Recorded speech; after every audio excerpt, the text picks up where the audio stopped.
Tonight, we delve into the unsettling tales of the top 5 creepiest objects with disturbing histories. These are no ordinary trinkets. Each carries a darkness that has left death, misfortune, or terror in its wake. The legend of the Diic. The story of the Diic Box finds its roots in Jewish folklore.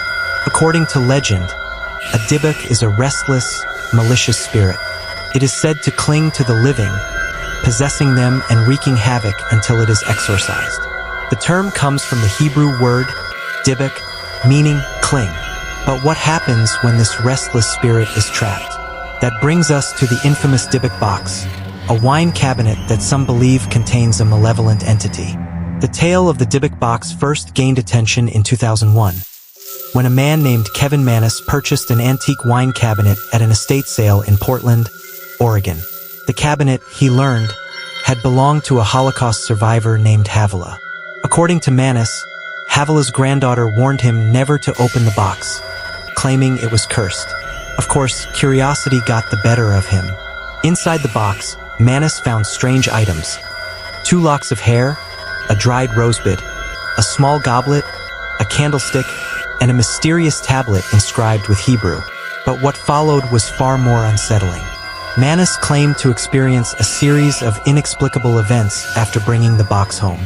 Lights flickered, strange smells of jasmine and cat urine filled the air, and he began having nightmares of a demonic hag. His friends and family reported similar experiences, even when they were simply near the box. Terrified, Mannis tried to rid himself of the box by selling it on eBay. The new owner, a college student named Iosif Nitska, reported similar paranormal activity, including unexplained illnesses and poltergeist-like events. Today, the Diic Box resides in Zack Bagans' Haunted Museum in Las Vegas. Bagans, known for his work on ghost adventures, claims the box is one of the most haunted items in his collection. In 2018, Bagans opened the box during a live TV event. Witnesses claimed to feel overwhelming dread and even fainted. The Anguished Man. The story begins with a man named Sean Robinson, who inherited the painting from his grandmother. According to Sean, his grandmother had always warned him that the painting was dangerous. She claimed that the artist who created it had mixed his own blood into the paint before taking his own life shortly after finishing the piece. When he finally decided to bring it into his home, strange things started happening almost immediately. Sean reported hearing whispers and cries at night, seemingly emanating from the painting itself. Doors would slam shut on their own, and shadowy figures began to appear around his house. Even Sean's family experienced an oppressive sense of dread whenever they were near the painting. Sean, of course, did what anyone would do in this situation. He set up a camera to record the painting overnight, and what he captured was nothing short of chilling.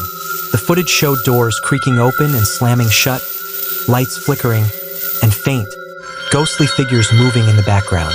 Annabelle. Who or what is Annabelle? To uncover the truth, we must journey back to the 1970s. It all began with a seemingly ordinary gift, given to a young nursing student named Donna by her mother. A sweet gesture, right? But this was no ordinary doll.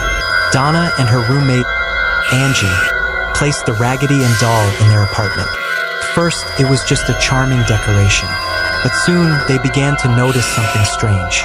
The doll seemed to move. Donna would leave the doll on her bed, only to find it sitting on the couch when she returned.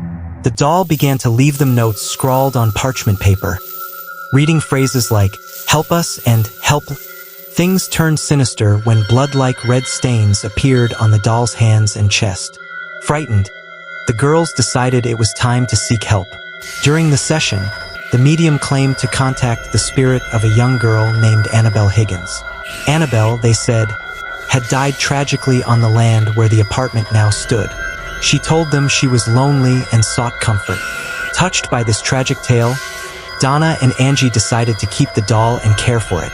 Lou, a close friend of the girls, never trusted the doll. He had a bad feeling about it from the start. One night, while staying over, he awoke to find himself paralyzed.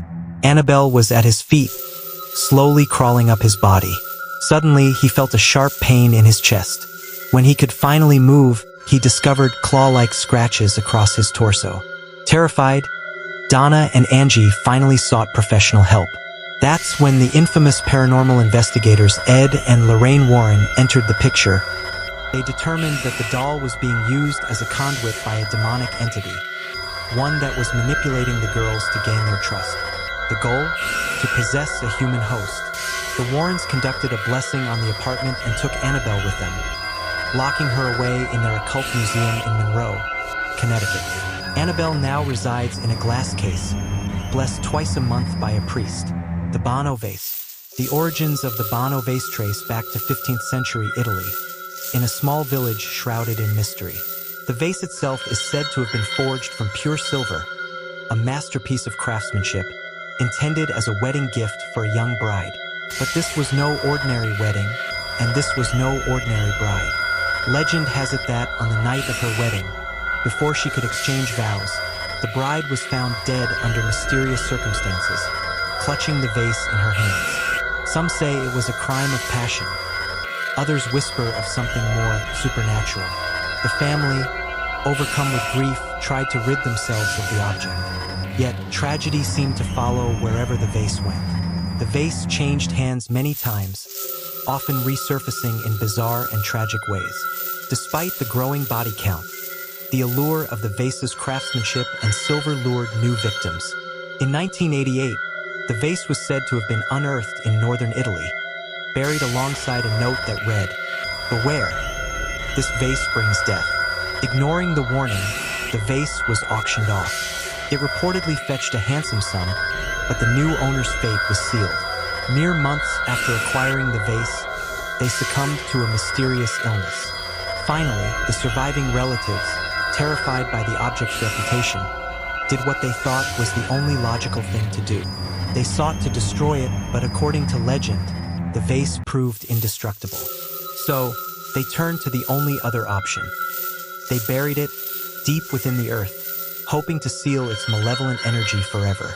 To this day, the exact location of the vase remains a mystery. The Chair of Death. Our story begins in the quaint English village of Thirsk, North Yorkshire, in the early 1700s. This is where a carpenter named Thomas Busby lived. But Busby was not just a carpenter. He was also a notorious drunkard with a violent streak.